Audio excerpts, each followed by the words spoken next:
All right, let's cut through all the noise around managing diabetes. We're going to break down a really smart lifestyle guide into 5 simple, powerful steps you can literally start using today.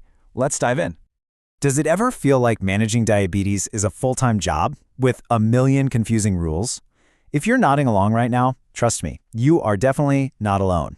The advice comes from everywhere, and it is so easy to feel completely overwhelmed. But what if it didn't have to be so complicated? Well, that's exactly our goal here. By focusing on just 5 core principles, we can build a plan that's not just effective, but is something you can actually stick with.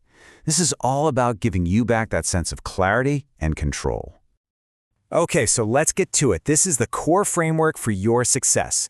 These 5 rules are your foundation. Once you get these down, you're not just, managing a condition. You're actually building this incredible habit for long-term health. So here they are, the big 5. It all starts with fueling your body the right way, making sure you get protein at every meal and mastering that plate ratio. Then we get you moving with some daily activity and a couple of targeted strength moves. And finally, we tie it all together with 2 things people often forget: good sleep and limiting sugar. We're going to break each one down, but you can already see how they all work together. First things first, let's tackle mastering your plate. And look, this isn't about some crazy restrictive diet. This is about being smart with how you fuel your body. And it all begins with a really simple visual guide for every single meal. This is it, the plate method, and it is so simple you're going to love it. Just picture your plate. Half of it, a full 50% should be packed with non-starchy vegetables. Then you split the other half right down the middle, 25% for a quality protein and 25% for a whole grain or a starch. That's it. No complex math, no counting calories like a hawk, just a simple picture in your head. All right, let's talk about that protein slice. Why are we so focused on it? Well, think of it this way. Protein protects your muscle, and your muscle is basically like a sponge for sugar in your bloodstream. The more muscle you have, the better your body gets at managing blood glucose. It's a game changer. So this target right here, this isn't just a random number. It's a science-backed goal to shoot for every single day. So, how do you actually hit that number without feeling like you're eating a whole chicken for dinner? The secret is to spread it out. You're going to aim for about 20 to 30 grams of protein with each of your main meals. And as you can see, you've got tons of great options, whether you're into eggs and paneer or soy and fish. Okay, we've got the food part down. Now let's talk about our next pillar, movement. And I want you to really pay attention to the words here. Smart, simple movement. We're not talking about you suddenly needing to train for a marathon, okay? This is all about making activity an easy, sustainable part of your life. So, we're going to break this down into 2 simple parts. First, there's your daily movement, things like walking or cycling. And hey, you can totally break that 30 minutes up into smaller chunks. Second, you're going to add some strength moves twice a week. And this ties right back into what we were saying earlier. It's all about building and protecting that all-important muscle. And listen, when I say strength moves, please don't picture some huge, intimidating gym.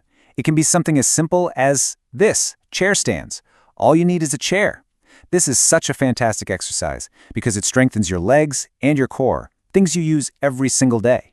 2 sets of 10, just twice a week. See? Totally doable.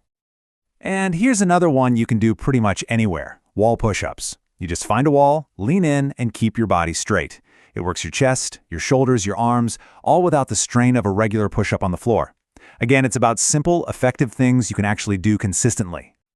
So you've got your planned movement, but the real magic happens when you start weaving more activity into your everyday life. These little things, taking the stairs, parking just a little bit farther from the store, they seriously add up. A really great little goal to set for yourself is to just try and increase your daily steps by 500 or so each week. It's all about progress, not being perfect from day one. Okay, so we've got our food rules and our movement rules, but how does this all fit together in a real day? Let's take a look at what this actually looks like in practice, from breakfast to dinner. This is where we see all 5 rules, including that crucial sleep and limiting sugar, come together.